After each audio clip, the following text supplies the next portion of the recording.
All right, gents, pop quiz. Have you ever heard of a blood chit? And no, I'm not talking about some type of cardiovascular disease. No, what I'm referring to are cloth patches that were sewn inside flight jackets that were made famous by the Flying Tigers during World War II.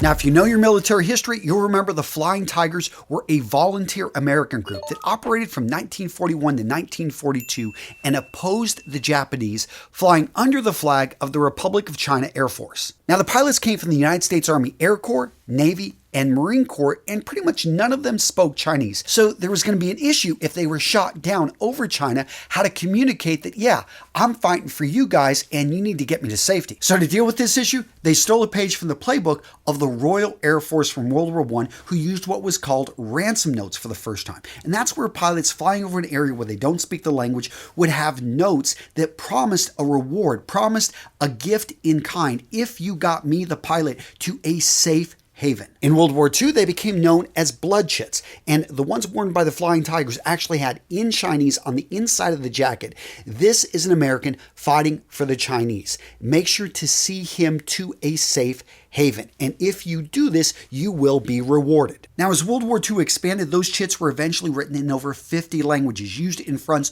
around the world, and they continued to be used throughout the Korean War, the Vietnam War, the Gulf War. Now, you may be thinking, okay, that sounds good in theory, but were they actually used? Guys, 65,000 chits were actually paid in and used, anywhere from $50 to $100. But get this, so there was a North Korean fisherman who, during the Korean War, actually helped get an American B-29 pilot back through enemy lines. His son was awarded, and this is with interest, in 1993, $100,000 for what his father did to save that American. So what's this got to do with fashion? Because it speaks to the legendary status of the A2 leather bomber jacket and the MA1 flight jacket. Anytime Hollywood wants to portray an actor as being strong and adventurous, they're going to put him in a leather flight jacket. If you personally just want a functional and good-looking jacket, then go with an MA1 flight coat. And beyond the blood chit, flight jackets were also pioneering in their use of new materials. At the time,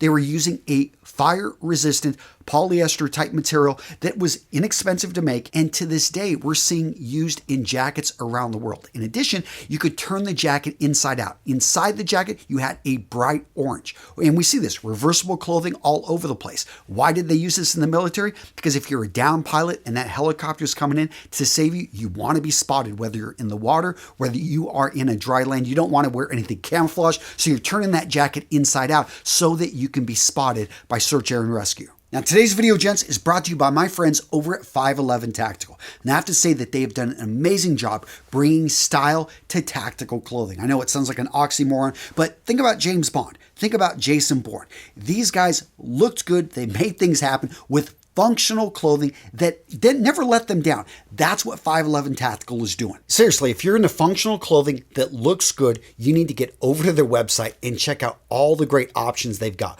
When it comes to trousers, when it comes to pants, you are going to love the options. They sent me their Apex pants and I love them. First up, they're incredibly comfortable. They got the comfort waist. They've got articulated knees. They've got this thing called mechanical stretch, but I also love how they're incredibly functional. The material is tough. In fact, it's Teflon coated, so you're not going to get any stains on this stuff. They've got gusseted construction in the right areas, aka it's reinforced. You're not going to tear these things, and 10 pockets. And what I love is it doesn't look like it's got 10 pockets, but incredibly functional. You've got zippers on a number of the pockets on the side, and you've also got pockets inside pockets, so if you want to carry a knife. And if that's not enough pockets, check out their 511 Strike. Now, this one's interesting because it's actually made from their patent-pending two-way flex tack. At the same time, you got a few extra pockets, and if you conceal carry, you are going to love these pants. And if you're spending time out in the field, out in the brush, or you just happen to rip pants all the time, check out their Tac-Like Pro Rip Stop pants. Gents, if you need pants that can take a beating and still look good, these are the ones for you. And last but not least, I gotta mention they sent me a Rush 100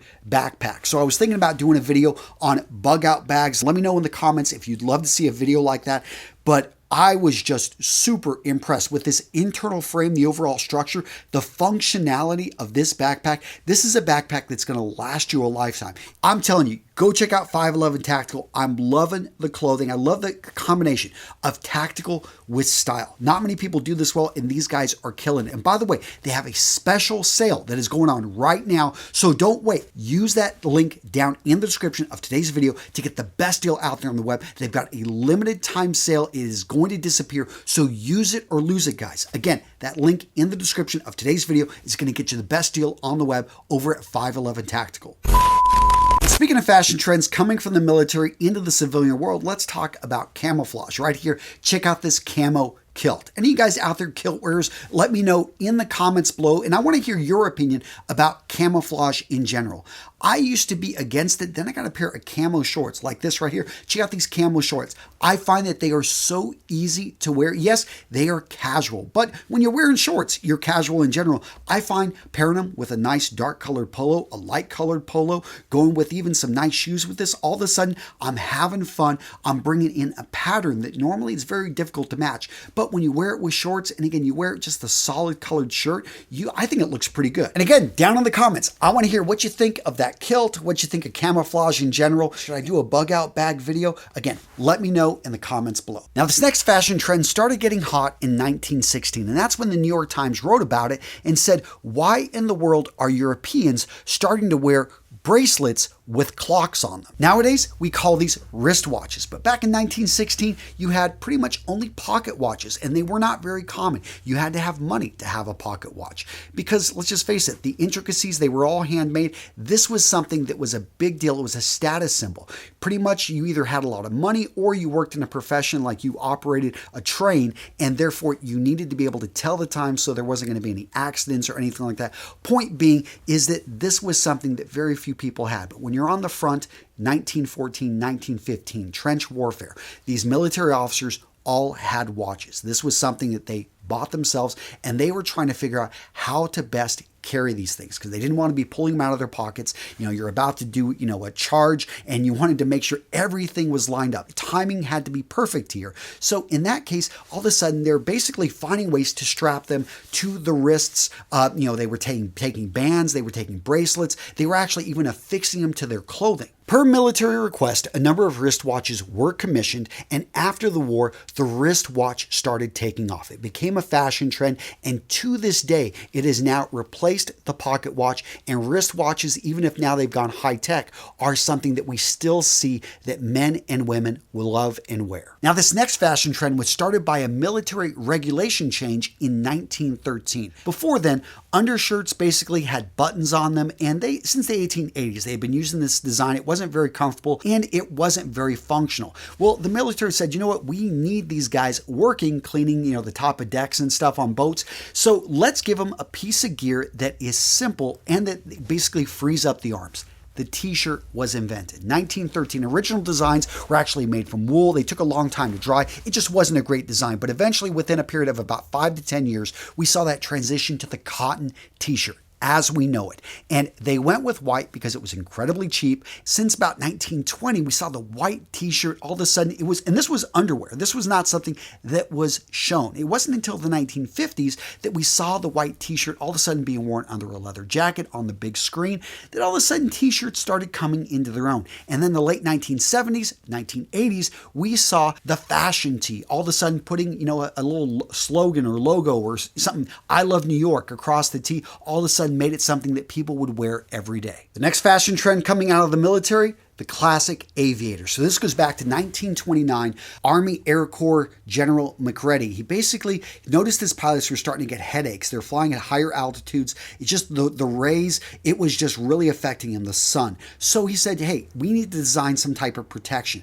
That's where the Aviators came from. And they've got that classic design that basically covers the entire eye socket. That was the big thing. In 1936, they started selling these to the public, and they started becoming popular. We saw them in a variety of movies. James Stewart wore them in the 1956 film The Spirit of St. Louis. Peter Fonda wore them in the amazing 1969 film Easy Rider, but it was 1986's Top Gun with Tom Cruise that put aviators on the map as the has-to. Basically, anyone that's anybody that wants a pair of sunglasses, Aviators are where you start. And seriously, it makes sense because they complement almost any face shape and they just look good. Next up, let's talk about neckwear, specifically ornamental neckwear. We're talking about the necktie because you think about it, what functional purpose does a necktie serve? Well, the answer for over 2,000 years is it brings color. It disrupts pattern. It actually is a great identifier of what unit you're with. Going back to 200 BC, we look at the Qin dynasty, those terracotta soldiers. Guess what? They are wearing silk cords around their neck to identify what units they're with. Roman legionnaires wore scarves not only for protection, but again, to identify what unit you were with and your rank. In Europe's 30-Year War, Croatian mercenaries serving in the French military wore scarves. They wore these neck pieces that were, yes, decorative and just simply to show who they were with and what they were about. And if you think that this is old-fashioned, you ought to do your research on regimental neckties and the different type of club neckties out there still worn over in England and the UK. And this is something that, hey, some people will take an affront. If you're wearing their colors, if you're wearing their unit and you didn't serve, if you didn't go to that club, because it used to be, go back 1910, you were only allowed to wear neckties that you had actually earned. So you went to this school, you were part of this club, you had served in these regiments, you therefore could wear these colors. If not, well, good luck. You were just wearing something plain. And let's not forget about khakis, chinos, that tan color that we see on men's trousers around the world, and women have adopted it as well. This actually comes back 1845. We had the English over in India, and they realized, you know what, these white pants are not great. They're too bright. We need to go for something a little bit darker that's going to better fit in. In fact, it was 1848 that they officially adopted this as a color. They were using different dyes. It was relatively inexpensive, and it really made sense in camouflage. Now, the United States didn't figure this out till about 1898 in the Spanish-American War. All of a sudden, we started adopting khaki. Again, we saw this pick up and become part of regular uniforms, just, office uniforms with the military throughout World War I, World War II, and it then bled over into just regular college wear in the 1950s. To this day, khakis, chinos, and the use of the color tan are a staple in men's fashion and women's fashion around the world. Now, gents, I wasn't able to cover everything in today's video, and if you want to see a part 2, let me know in the comments down below. I didn't talk about trench coats, didn't talk about field jackets. I could have gone into pea coats, could have talked about desert boots. I didn't really even talk about cargo pants. And speaking of cargo pants, again, check out today's sponsor, 511 Tactical. They've got just awesome, great looking cargo pants. You don't see this very often where a company mixes style with functionality, with the verse. I mean, these are really just great gear, and that discount, it's only going to be for a limited time. Use it or lose it. Down in the description of today's video, I've got that link. Go over and just, check out their stuff and peruse through, maybe add it to your wish list if nothing else. An awesome company, guys.